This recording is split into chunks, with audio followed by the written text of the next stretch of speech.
श्री गणेशाय नमः। माता सरस्वतीभ्यो नमः।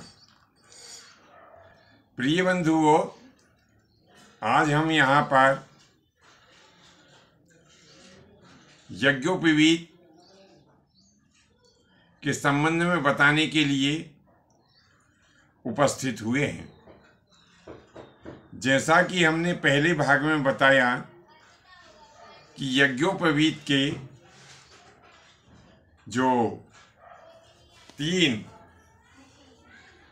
मुख्य धागे होते हैं, इन 3 धागों में भी प्रत्येक में 3-3 धागे और होते हैं। तो ये 3-3 धागों को मिला करके 9 धागे बनते हैं।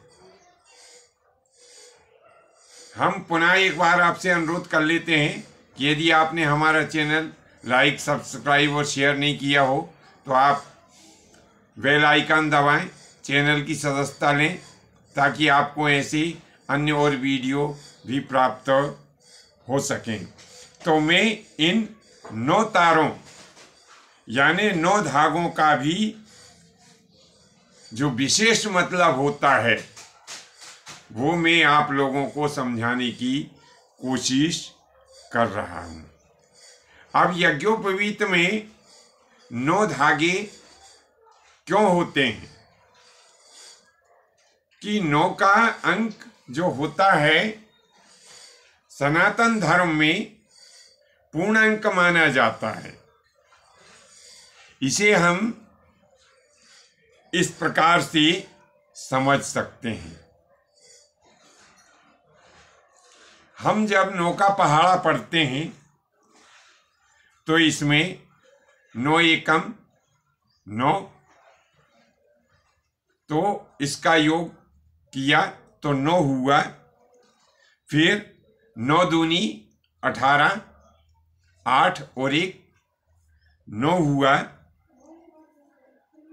और 9 तिया 27, 7 और 2 9 हुआ। 9 चौको 36, 6 और 3 9 हुआ। 9 पंजे 45, 5 और 4 9 हुआ। 9 छक्का 54, तो 5 और 4 9 हुआ। 9 सत्ते 63, 6 और 3 9 हुआ। 9 अट्ठा 72, 7 और 2 9 हुआ। और 9 नवा की 81, 8 और 1 9 हुआ। और 9 धाम 90, तो 9 और 0 इनका योग किया तो 9 हुआ। इस प्रकार से 9 का पहाड़ा चाहे उसका कैसा ही भी योग कर लें 9 ही आता है। इसीलिए 9 की संख्या पूर्ण संख्या मानी गई है। बाकी के पहाड़ों में संख्याएं घटती बढ़ती रहती है, परंतु 9 का योग सदैव 9 ही आता है। इसीलिए यज्ञोपवीत के धागों की संख्या भी 9 रखी गई है। यह 9 धागे हमें उस पूर्ण ब्रह्म जो कि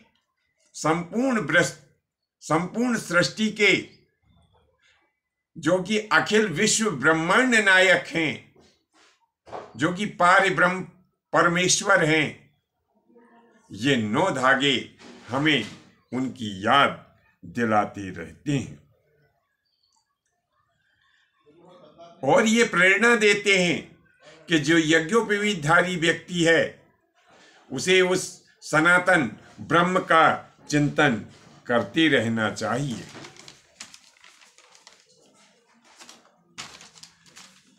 जो यज्ञोपवीत धारण करता है उस व्यक्ति को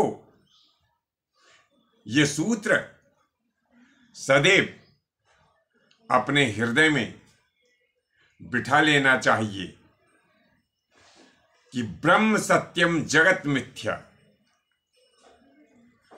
यह ब्रह्म ही सत्य है और जगत झूठा है, क्योंकि इस जगत को बनाया जाता है, इसका पालन किया जाता है और इसका संहार भगवान शंकर जी के द्वारा कर दिया जाता है। इसीलिए यज्ञोपवीतधारी को सदैव ब्रह्म का चिंतन करते रहना चाहिए। आज के लिए बस इतना ही। शेष आने वाले भाग में हम पुनः आपको यज्ञोपवीत संस्कार के बारे में बताने की कोशिश करेंगे।